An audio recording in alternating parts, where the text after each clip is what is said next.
Hello everyone, मैं हूं प्रशांत मिश्रा। स्वागत है आपका हमारे चैनल आरएलसी ट्यूटोरियल्स पे।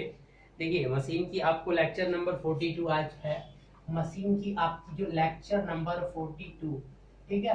तो अगर आज 42 की बात करते हैं तो आज हमें पढ़ना क्या है कि ब्रेकिंग, ठीक है। और वो भी खासकर हमें किसके बारे में, इलेक्ट्रिकल ब्रेकिंग के बारे में पढ़ना है, ठीक है। तो आज का जो आपका टॉपिक है वो है आपका ब्रेकिंग, ठीक है। तो देखिए, ब्रेकिंग का मतलब क्या होता है कि मोटर को स्टॉप करना है आपको या मोटर को स्लो करना है, ठीक है। स्लो करने का मतलब वो तो स्पीड कंट्रोल हो गया। ब्रेक करना है यानी if you want to stop a motor, okay. जैसे आप सप्लाई ऑफ कर दोगे तो मोटर स्टॉप तो हो जाएगा, but it will take a more time. Suddenly फिर स्टॉप करना हो, इंजन ऑफ किए बिना उसे ऑफ करना हो, ठीक है। और फिर ऑन करना हो तो ऑन और ऑफ की प्रोसेसिंग चलती रहती है। मतलब कोई गाड़ी अगर चल रही है तो ब्रेक लगाते हो ना आप, तो उस तरह का आपको अगर ब्रेक करना हो, अगर मोटर पे ब्रेकिंग करना हो, ठीक है, ब्रेक लगाना हो, ब्रेक लगा के स्टॉप करना हो, फिर स्टार्ट करना हो, तो पहले हम ब्रेकिंग मेथड देख लेते हैं। इसके बाद हम क्या करेंगे, स्टार्टिंग मेथड को एक्सप्लेन करेंगे कि why we have to required a starter. So अगर हम ब्रेकिंग की बात करें तो ब्रेकिंग आपका नाम सबको पता है कि गाड़ी में ब्रेक लगता है, सबको पता है, तो वही ब्रेकिंग है। ये ब्रेक से ब्रेकिंग बना है। तो एक जो होता है आपका मैकेनिकल ब्रेकिंग होती है, मैकेनिकल ब्रेकिंग, ठीक है। और एक आपका है इलेक्ट्रिकल ब्रेकिंग, इलेक्ट्रिकल ब्रेकिंग। देखिए, ये जो मैकेनिकल ब्रेकिंग है ये आपका मेनली फोकस होता है किस पे, आपका फ्रिक्शन पे। किस पे? फ्रिक्शन, फ्रिक्शन फोर्स आपने पढ़ा होगा। तो पूरा का पूरा ये मैकेनिकल प्रोसेस है, तो हम इसमें नहीं जाता है। ये कुछ ज्यादा इफेक्टिव होता है, ये आपका क्या होता है, मोर इफेक्टिव। और यही हमें क्या पढ़ना है, पढ़ना है। और ये जो इलेक्ट्रिकल ब्रेकिंग होता है, इसका ब्रेकिंग का मतलब क्या होता है कि किसी भी तरीके से आप क्या करिए, प्रोवाइड प्रोवाइड नेगेटिव टॉर्क। किसी भी तरीके से अगर आपने नेगेटिव टॉर्क प्रोवाइड करा दिया तो ब्रेकिंग हो जाएगी, बस। ब्रेकिंग का मतलब अगर टेक्निकली भाषा में आप समझने की कोशिश करिए तो आपको नेगेटिव टॉर्क प्रोवाइड कराना है। देखिए, टॉर्क प्रोपोर्शनल टू, आपको क्या पता है, फाई आई ए। डीसी मशीन की बात हो रही है तो फ्लक्स को तो कांस्टेंट अगर रखिए, अगर आई की डायरेक्शन को चेंज कर दिया, अगर इसकी डायरेक्शन, अगर आई ए क्या हो गया, नेगेटिव हो गया, आई ए बिकम्स, मेन कॉन्सेप्ट सुनिए बस ध्यान से, आई ए बिकम्स नेगेटिव। अगर ये नेगेटिव हो गया तो उस समय टॉर्क क्या हो जाएगा, टॉर्क प्रोपोर्शनल टू फाई और माइनस आई ए हो जाएगा। तो इसका मतलब टॉर्क भी क्या हो जाएगा, इसका मतलब आपका टॉर्क भी क्या हो जाएगा, torque also become, torque also become negative. बस काम हो गया, नेगेटिव टॉर्क हो गया तो motor that will stop in, जल्दी से क्या हो जाएगा, स्टॉप हो जाएगा। तो देखिए, अब जो ये आपका इलेक्ट्रिकल ब्रेकिंग है, ये आपको तीन तरीके का यहाँ पर पढ़ना है। हम इलेक्ट्रिकल ब्रेकिंग को क्या करने जा रहे हैं, तीन पार्ट में डिवाइड करेंगे, ठीक है। तो पहला जो होता है वो होता है आपका सबसे पहले डायनामिक ब्रेकिंग। कैसे करते हैं अभी देखेंगे हम। Dynamic braking, BRAKING, dynamic braking, या तो इसका दूसरा नाम है बेटा रियोस्टैटिक,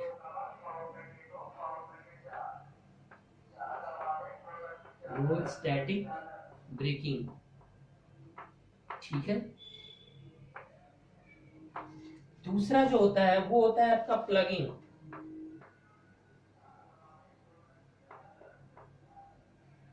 ठीक है। दूसरा आपका क्या है, प्लगिंग, ठीक है। अब तीसरा क्या है, तीसरा होता है रीजनरेटिव ब्रेकिंग, जो कि आजकल आपका मेट्रो में यूज होता है बहुत ज्यादा। लेकिन रीजनरेटिव ब्रेकिंग के लिए ये मोटर को स्टॉप नहीं करता है, ये बात है रखना। Regenerative braking is not use to stop the motor, okay. This is the some थोड़ा डिफरेंट है इससे हटके, अभी जब इसके डिटेल्स में चलते हैं। और सबसे हाई स्पीड, सबसे जल्दी मोटर स्टार्ट होगा, वो सबसे अच्छा कौन सा है, प्लगिंग। इसमें क्या होगा कि बहुत जल्दी स्पीड के मोटर स्टॉप होने की बहुत स्पीड अच्छी होती है। मतलब सबसे अच्छा रिस्पांस किसका होता है, प्लगिंग का। तो अब आप जब ये ब्रेकिंग करेंगे, ये सारे ब्रेकिंग्स मोटर में करने हैं, मतलब टॉर्क को नेगेटिव करना है, ठीक है, तो मोटर आपका स्टॉप हो जाएगा। तो कैसे करेंगे हम टॉर्क को नेगेटिव, ठीक है। चलिए अब हम इस देखते हैं बारी बारी से कि किस तरीके से एक डीसी मोटर में, स्पेशली हम शंट को लेकर चलते हैं। सीरीज में भी ये तीनों मेथड्स यूज होते हैं। If you have a series motor otherwise shunt motor, there is no any difference regarding their concept, but there will be some little difference because the construction of the DC machine and the AC machine, you know, that one is some change. Okay, so the first method is a very simple method, that is the dynamic braking, otherwise you can say this one is the rheostatic braking. First I want to told you that what is the especially a meaning of the braking. The braking is generally that a brake. What is the meaning of brake? You already know well, because you are using the four-wheeler bike, four-wheelers, otherwise two-wheeler bikes per day, and you know when you are using brake, then what is the meaning of that brake. So that things, when you are using the in your two-wheeler bike, then you are using there the mechanical braking. Okay, there is a other mechanism, there is no any problem regarding that one. But when you are dealing with the electrical braking, then you have to require some special techniques regarding the electrical languages. Okay, so come to the this electrical braking, and we see that one, the what is the dynamic braking, otherwise the rheostat braking, and this one is the plugging, and after that your regenerative braking. This three type of braking generally used in your DC machine, otherwise shunt, otherwise your series. So let's start a first topic, which is that one is dynamic braking, otherwise rheostatic braking. Okay.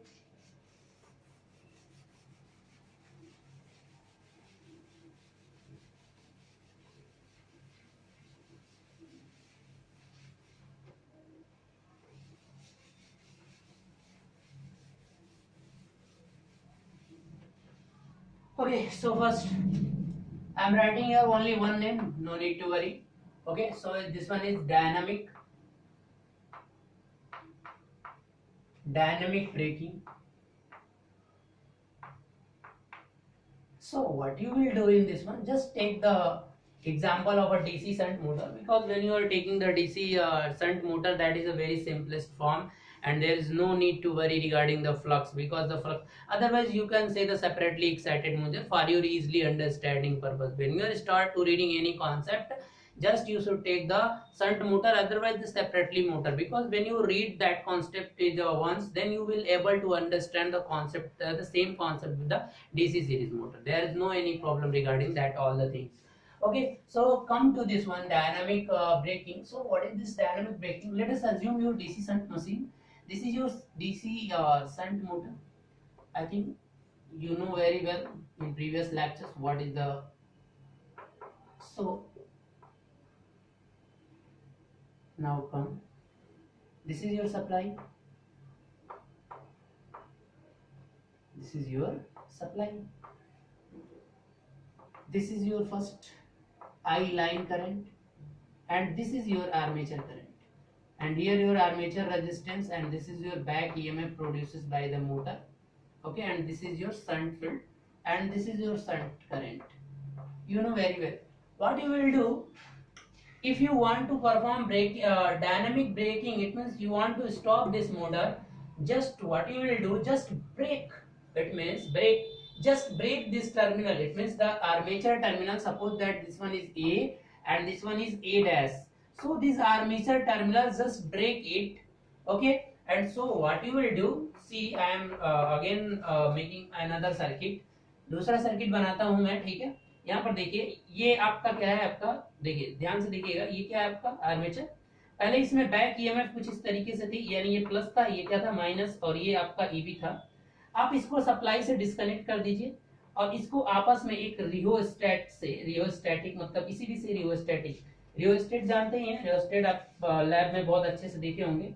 तो अब इसको क्या कर दीजिए कि इसमें कुछ इस तरीके से आप ऐड कर दीजिए। ये आपका आर एक्सटर्नल रेजिस्टेंस हम मान ले रहे हैं कि आपने एक्सटर्नल रेजिस्टेंस यहाँ, और सप्लाई अब जो डायरेक्ट सप्लाई किसको चली गई, ये वाला कनेक्शन ऐसे ही रहेगा। शंट में ऐसे ही आपकी सप्लाई जाती रहेगी, शंट करंट आपका जाता रहेगा, ये कॉइल जलेगी नहीं, क्योंकि पहले भी तो ये इतने ही वोल्टेज पे चल रही थी। तो ये वाला करंट अब क्या हो जाएगा कि जैसे ही आप इसको ब्रेक करोगे इस पॉइंट से, यानी ये सप्लाई से डिस्कनेक्ट हो गया, तो कुछ देर बाद तो रुक ही जाएगा बेटा। नॉर्मली भी आप मोटर को स्टॉप कर दोगे तो कुछ देर बाद वो रुक जाएगा, ठीक है, लेकिन पूरी तरह से मोटर ऑफ नहीं है, हमने सप्लाई ऑफ नहीं किया है। So that is the difference between your braking. Supply is not off. Without going to supply off आपने क्या किया, जस्ट किसी भी तरीके से एक स्विच लगा था कि बस इस टर्मिनल को ए और ए डैश यानी आर्मेचर के जो टर्मिनल्स थे उसको हमने क्या कर दिया, आइसोलेट कर दिया। और जब ये आइसोलेट हो गया तो अब ये पहले से जो बैक ईएमएफ की डायरेक्शन कुछ ऐसे थी, तो अब इस सर्किट में करंट फ्लो होने लगेगी किस डायरेक्शन में, इधर से, जो कि प्लस से स्टार्ट होगा और इधर से अब आईए करंट जाने लगेगी। पहले आईए करंट इधर आ रही थी, अब आईए करंट डायरेक्शन क्या हो गई, बदल गई। तो इसका मतलब जो अब ये जो टॉर्क यहाँ से प्रोड्यूस होगा वो टॉर्क बिकम्स क्या हो जाएगा, अब टॉर्क जो ब्रेकिंग टॉर्क वो क्या हो गया, नेगेटिव हो गया। और जब एक बार टॉर्क नेगेटिव हो गया तो वो मोटर को सपोर्ट करेगा और मोटर जल्दी से क्या हो जाएगा, स्टॉप हो जाएगा। ठीक है, इज इट क्लियर? तो अब अगर मोटर को इस कंडीशन में देखना चाहते हैं तो करंट क्या हो जाएगा बताइए। इस केस में आपको क्या हो जाएगा, ईबी। अगर इस केस में ब्रेकिंग के समय अगर करंट निकालना है तो कैसे निकालना पड़ेगा बताइए, ईबी और डिवाइडेड बाई आर ए। अगर ये एक्सटर्नल रेजिस्टेंस नहीं लगाते हैं तो बेटा क्या हो जाएगा, डैमेज हो जाएगा, क्योंकि huge amount of current flow होगी स्टार्टिंग में और धीरे धीरे करंट कम होती जाएगी। रेजिस्टेंस आपको लगाना पड़ेगा, वरना आर ए तो बहुत कम होता है ना। आर ए, ये आर ए आर्मेचर रेजिस्टेंस और प्लस एक्सटर्नल रेजिस्टेंस, ये कोई फार्मूला नहीं है बेटा, रटने की कोशिश मत करना। ये सिंपल इस सर्किट में केवीएल लगा दीजिए, करंट की डायरेक्शन अब क्या हो गई, चेंज हो गई, इसलिए अब ब्रेकिंग टॉर्क मिलेगा। ठीक है, तो इतना ही चीजें इससे जानना है। तो इसमें क्या है कि बस आपको दोनों टर्मिनल को हटाना है आर्मेचर के और उसके में एक रेजिस्टेंस लगा देना है रियोस्टेट, यानी जिसमें स्लाइडर भी लगा होता है, वेरी करा सकते हो। तो इस तरीके से आपकी करंट की डायरेक्शन क्या हो जाएगी, बदल जाएगी और आपको नेगेटिव टॉर्क प्रोड्यूस हो जाएगा, जिसकी वजह से आपका मोटर क्या हो जाएगा, कुछ ही देर में क्या हो जाएगा, स्टॉप हो जाएगा।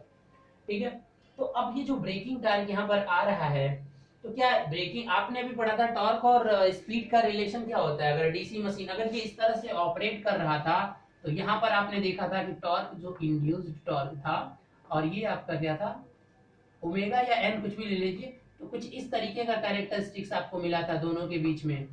मतलब जैसे जैसे टॉर्क बढ़ रहा है वैसे वैसे क्या होगी, स्पीड। अब यहाँ पे टॉर्क घट रही है तो स्पीड क्या होगा, टॉर्क अगर घट रही है तो स्पीड क्या होगी, यहाँ पे मतलब इनवर्सली रिलेशन था, ठीक है, टॉर्क और स्पीड का।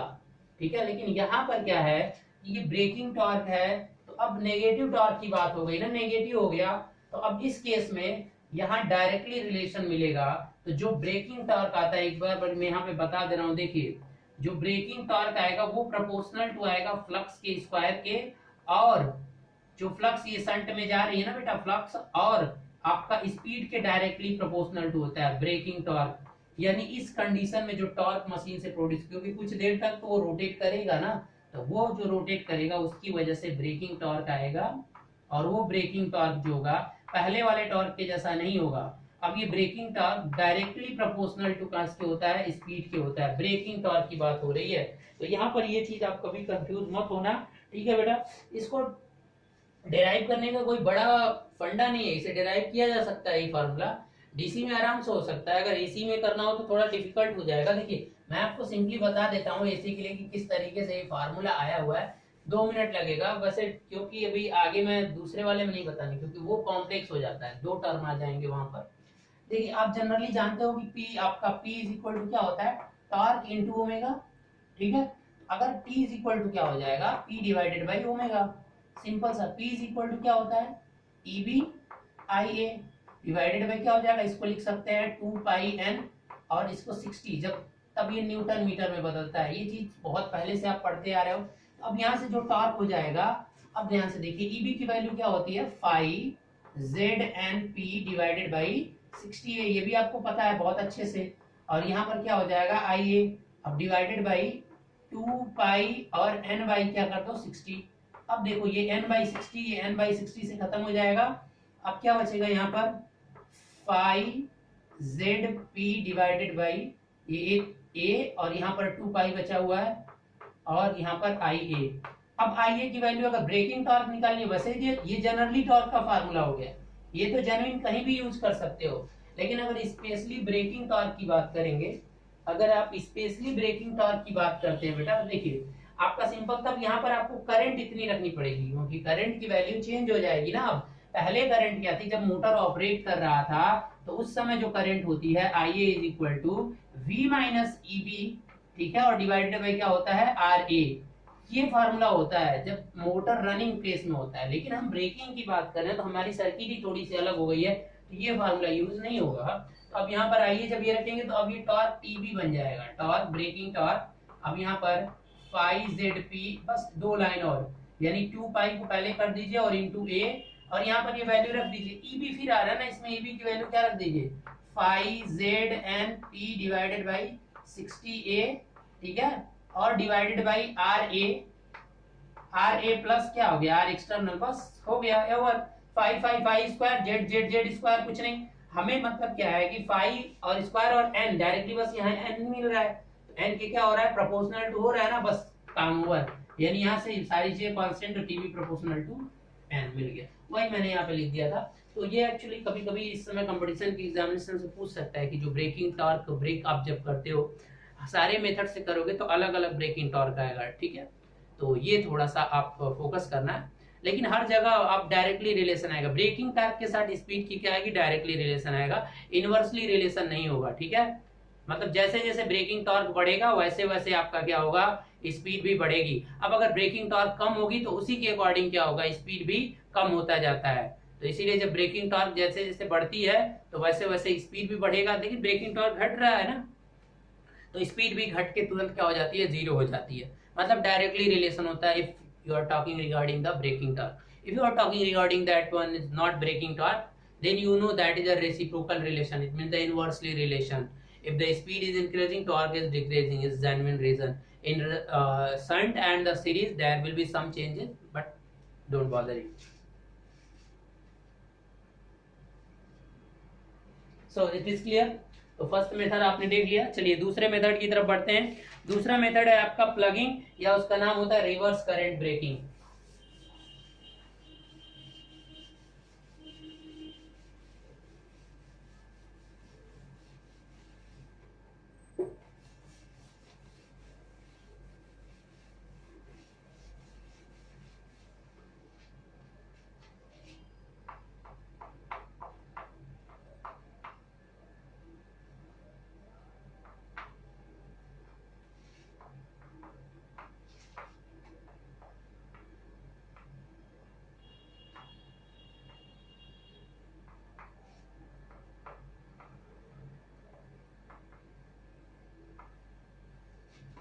Plugging, otherwise you can say this one is the reverse current braking. Okay, so what is this method? In this method you have to, एक तो आपको रेजिस्टेंस जोड़ना पड़ेगा, और दूसरा केस आप आर्मेचर को ब्रेक तो नहीं करोगे, इसमें रिवर्स पोलैरिटी कर दोगे। बात आ रही है समझ में? यानी पहले जो मोटर ऑपरेट कर रहा था, देखिए मैं फिर से दो बार दोनों इक्वेशन बना देता हूँ, शंट को ही लेके मैं फिर समझा रहा हूँ, सीरीज का इतना समझने की जरूरत नहीं है क्योंकि तो इतना डिटेल से यहाँ क्वेश्चन आता नहीं है।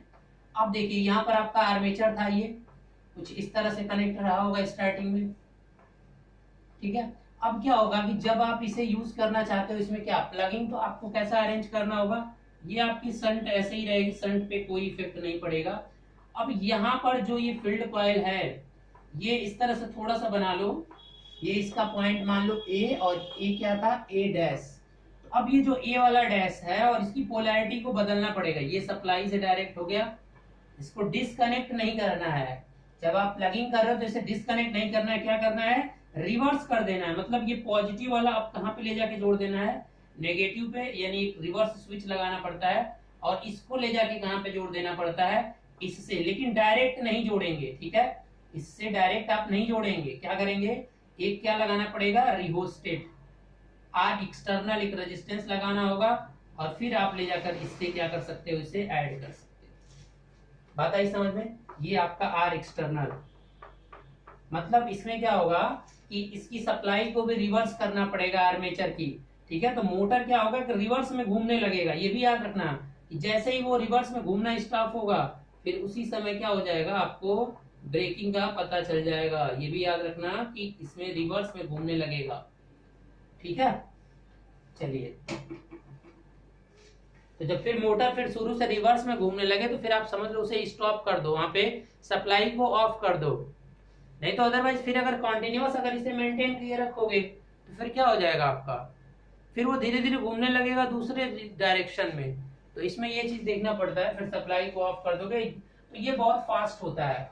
ये जो होता है आपका क्या होता है, ये वाला एक्सपेरिमेंट बीटेक में सब लोगों ने किया होगा। तो ये जो होता है बहुत फास्ट होता है। तो अब देखिए जब आप डायरेक्शन, पहले इधर से डायरेक्शन इनकमिंग आ रही थी, अब क्या ये प्लस और माइनस, तो अब इधर से करंट अब इधर जाने लगेगी, यानी आइए अब इधर जाने लगेगी, अब इधर से आएगी और इधर से आने लगेगी। देखिए आइए की पोलैरिटी बदल गई या नहीं बदल गई बेटा।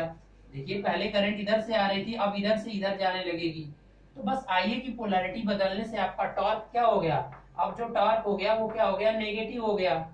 क्योंकि फ्लक्स के साथ हमने कोई, फ्लक्स में तो जो करंट जा रही थी वही जा रही है, तो जो फ्लक्स था उसमें कोई भी बदलाव नहीं हुआ है।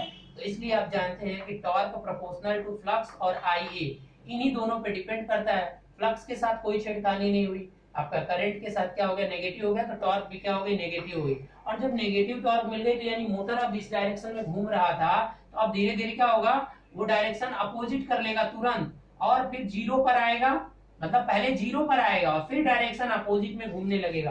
तो जब जीरो पे आ रहा है तो फिर तुरंत आप सप्लाई को क्या कर दीजिए, ऑफ कर दीजिए या ब्रेक कर दीजिए सर्किट को। That's over, that is your reverse current generating.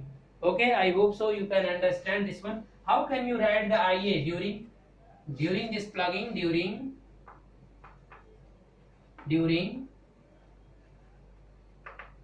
Plugging armature current कितना होगा। जब आपने क्या कर दिया कि डायरेक्शन चेंज कर दी, तो अब पोलैरिटी, पहले ये आप रेफरेंस लिए थे, अब इधर से करंट जाने लगी, तो अब ये प्लस माइनस बन गया, मतलब ईबी क्या हो जाएगा, पॉजिटिव हो जाएगा। मतलब अब V प्लस ईबी हो जाएगा और divided by R plus R external. अगर ये एक्सटर्नल नहीं जोड़ते ना बेटा, तो अब ये बैक ईएमएफ भी सप्लाई को ऐड कर जाता है, तो इसलिए वोल्टेज करंट बहुत हाई हो जाता है, इसीलिए आर एक्सटर्नल में जोड़ना पड़ता है। यहाँ रेजिस्टेंस नहीं जोड़ोगे तो फिर तो मोटर डैमेज हो जाएगी।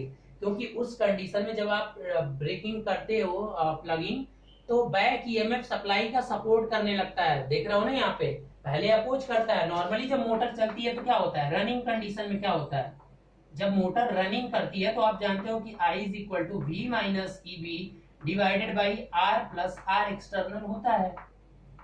तो अगर नॉर्मली ये चीज होता है, अब क्या क्या है, जब सप्लाई चेंज करो तो ये जो इंड्यूस्ड ईएमएफ पहले रेफरेंस ये था, अब इधर से बनने लगेगा, तो आप पोलैरिटी चेंज हो गई ना बैक ईएमएफ की, यानी अब वो सपोर्ट करने लगा। तो अब ये जब ऐड होगी, ये बहुत ज्यादा वैल्यू हो जाएगी। ये ऐड नहीं करोगे अगर ये, तो ये बहुत कम होता है तो बहुत ह्यूज करंट हो जाएगी। सो करंट को लिमिट करने के लिए आप एक एक्सटर्नल रेजिस्टेंस यहाँ पर क्या कर देते हो, ऐड कर देते हो। तो इस तरीके से इसमें भी मोटर क्या हो जाती है आपकी, ठीक है। ओके गाइस, अब ये ग्रेटर ब्रेकिंग देन डायनामिक, मतलब greater braking provide greater braking than dynamic, ये चीज याद रखना है, इसीलिए मैं फास्ट लिख भी दिया हूं। तो ये आपकी दूसरी ब्रेकिंग है, इस तरीके से आप कर सकते हो। तो याद रहे कि जब आप प्लगिंग कर रहे हो तो आपको आर्मेचर की डायरेक्शन को रिवर्स करके और रियोस्टेट उसमें लगाना पड़ता है। और डायनामिक का मतलब क्या होता है कि उसको डायरेक्ट ब्रेक करके और फिर रेजिस्टेंस बस लगा देना होता है, ठीक है। तो उसकी जल्दी, इसमें जल्दी ऑफ कर सकते हो, इसमें जल्दी मोटर रुक जाएगी, फास्ट होगा, ठीक है। तो चलिए अब लास्ट की तरफ बढ़ते हैं। और लास्ट में यहाँ जो टीबी होगा ना बेटा, टीबी जो होगा कुछ यहाँ कुछ करके पहले कांस्टेंट और प्लस यहाँ प्रोपोर्शनल टू एन आएगा, तो इट मींस टोटली कोई फर्क नहीं है। इसीलिए यहाँ ये कांस्टेंट आता है ना जब सॉल्व करेंगे, नॉट रिक्वायर्ड, बिल्कुल रिक्वायर्ड नहीं है, लेकिन जो टॉर्क होगा वो भी इसके प्रोपोर्शनल टू ही होगा, ठीक है, स्पीड के। डायरेक्टली ब्रेकिंग टॉर्क के साथ इनवर्सली रिलेशन नहीं जोड़िएगा। चलिए अब हम देखते हैं लास्ट आपका regenerative braking. Regenerative braking,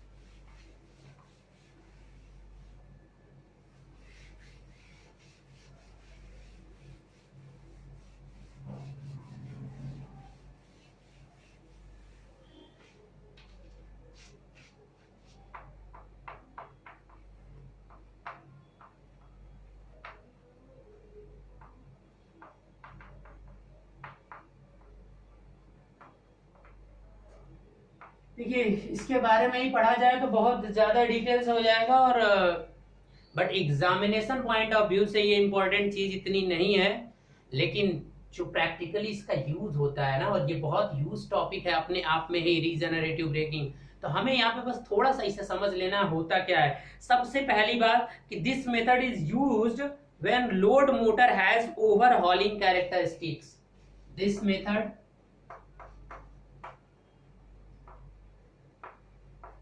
is used when motor have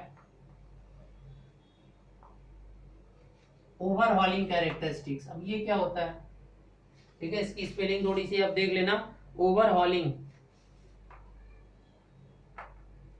overhauling characteristics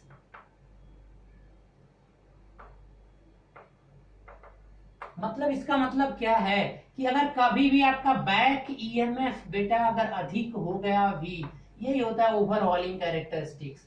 ऐसा कोई केस आ जाए, मोटर सीरीज जनरेटर हो, शंट हो, कि उसका बैक ईएमएफ किसी तरीके से क्या हो जाए, ज्यादा हो जाए सप्लाई वोल्टेज से, तो इसी तरह के स्पेशल केस में ये अपने आप रीजनरेटिव ब्रेकिंग होने लगेगा। थोड़ा सा मैकेनिज्म आपने प्रोवाइड किया है तो ऑटोमेटिक कंट्रोल होगा। बात आ रही है समझ में। ये आपका क्या होता है, characteristics as the lowering of the case of first, या तो सब्जी डाउनग्रेड करोगे ना, downgrade motor of an electric train, ये देखने को कहां मिलेगा, जैसे आप डाउनग्रेड करिए, downgrade the speed of electric train. Train को लेके मैं यहाँ समझाने की कोशिश कर रहा हूँ, सबसे बेस्ट यही है, होस्ट वाला अगर समझाऊंगा तो आपसे दिक्कत होगी। जब आप स्पीड डाउन करते हो तो क्या होगा, वहां पर रीजनरेटिव ब्रेकिंग यूज किया जाता है, क्योंकि उस समय जब स्पीड डाउन होता है तो उस समय ऐसा हो जाता है कि ईबी आपका क्या हो जाता है, ग्रेटर देन बी, और उस समय आपको सोर्स से सप्लाई किधर जाने लगती है, मतलब लोड से सप्लाई किधर जाने लगती है, सोर्स की तरफ। जब ये ब्रेकिंग होता है तो लोड से सोर्स की तरफ सप्लाई जाती है। ये बात याद रखना कि इसमें यही फायदा होता है कि ये सोर्स को सप्लाई बैक, यानी एनर्जी सोर्स की तरफ फीड करने लगता है। रीजनरेट मतलब इस ब्रेकिंग के दौरान आपका मोटर, यानी मोटर एक्ट एज, ये जो जो पॉइंट्स है बस इसी को मेंटेन कर लिए, मोटर एक्ट एज जनरेटर। जब ये ब्रेकिंग ऑकर होती है कभी भी, तो उस समय मोटर क्या बन जाता है, जनरेटर, क्योंकि ईबी अधिक हो जा रहा है, ओवरऑलिंग कैरेक्टरिस्टिक्स, ठीक है। और जब स्पीड कम होती है तो ये आपको देखने को मिलता है, ट्रेन की स्पीड कम होती है। और मेट्रो आपका लखनऊ मेट्रो देख लेना, मैक्सिमम रीजनरेटिव ब्रेकिंग है कि जैसे ही ब्रेकिंग आप लगाओगे तो इस ब्रेकिंग में एनर्जी क्या होगी, बैक कर देगा सप्लाई को, यानी वो एनर्जी वेस्ट नहीं होगी, ठीक है। जो ब्रेक की लगाने के दौरान आप रोक रहे हो तो सडनली मूवमेंट ऑफ एनर्जी के पास एनर्जी वेस्ट नहीं होगी, वो एनर्जी सप्लाई को क्या हो जाएगी, ऐसा कुछ मैकेनिज्म अरेंजमेंट करना पड़ता है, ठीक है ना।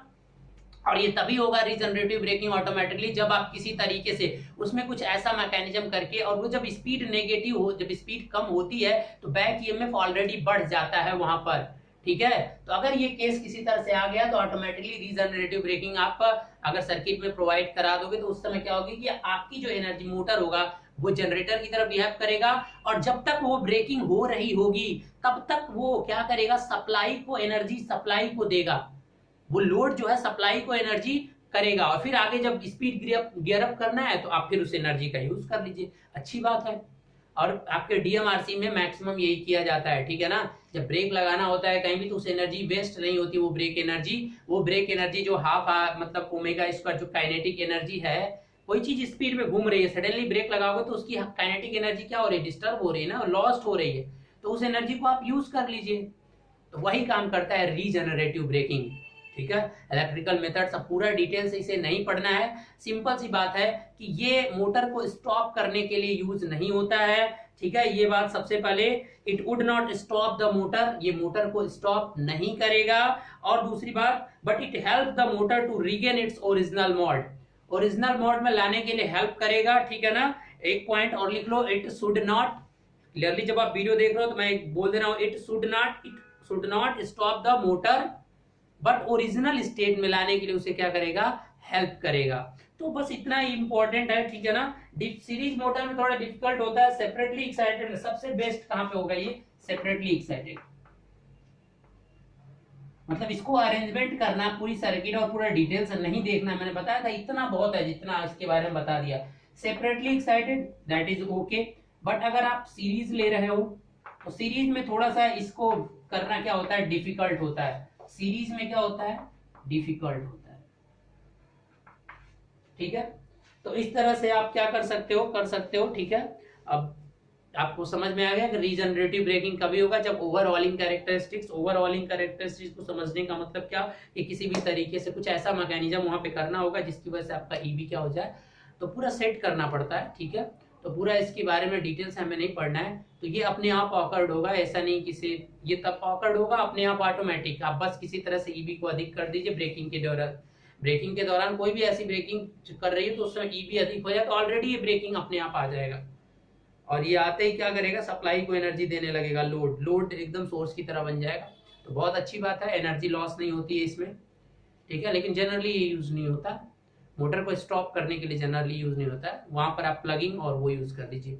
Okay guys, so this one is enough for this topic, because there are not more questions comes from this topic, so don't go through the detail। बस ये पूछता है कि इनमें से कौन सा सबसे फास्ट होता है, तो आपको प्लगिंग बता देना, और बस पूछता है कि रीजनरेटिव ब्रेकिंग कब होता है। ओवरहॉलिंग कैरेक्टरिस्टिक्स एक नाम याद कर लीजिए, मतलब ईबी ग्रेटर देन वी, और बस क्या होता है कि इस कंडीशन में जब रीजनरेटिव आती है तो ये जनरेटर नहीं, मोटर नहीं, जनरेटर बन जाता है, सोर्स को सप्लाई देने लगता है। जब तक ये ऑकर होगा, मतलब ब्रेकिंग के ड्यूरेशन में, फिर गियर अप होगा, फिर सप्लाई से फिर वो मोटर बन जाएगा। तो कितनी अच्छी बात है, सप्लाई बैक हो जाती है, बहुत अच्छा है ये। आजकल डीएमआरसी में बहुत यूज भी होता है ये, तो पूरा इसके डिटेल में हमें नहीं जाना है। तो इतने ही क्वेश्चंस यहाँ पर आते हैं गाइस। आप सीरीज में भी सेम, तीनों के तीनों सीरीज में भी यूज होंगे, शंट में भी यूज होंगे, बस तरीका थोड़ा डिफरेंस हो जाएगा। Okay guys, so next topic है आपका, अभी तो ब्रेकिंग आपने पढ़ लिया, अब चलिए स्टार्टिंग के बारे में पढ़ते हैं। तो नेक्स्ट वीडियो में बना देते हैं, इसको यहीं पे स्टॉप कर देते हैं। तो नेक्स्ट वीडियो में स्टार्ट करता हूं आपके लिए कि स्टार्टिंग ऑफ डीसी मोटर्स, क्यों जरूरत है स्टार्टर की डीसी मोटर को स्टार्ट करने के लिए, तो वो हमारा अगला वीडियो है। गाइस प्लीज आप जो भी है सब लोग, एटलीस्ट जितने भी 12-14 लोग हैं, वो इस वीडियो को जरूर देखा करिए, और एटलीस्ट लाइक तो कर दिया करो यार। ठीक है, एक वीडियो 10 ही लाइक हो, 12 भी लाइक हो, 20 लोग देख रहे हो, 20 लाइक तो कर दिया करो। ठीक है, ओके गाइस, थैंक यू, मिलते हैं अगले वीडियो में।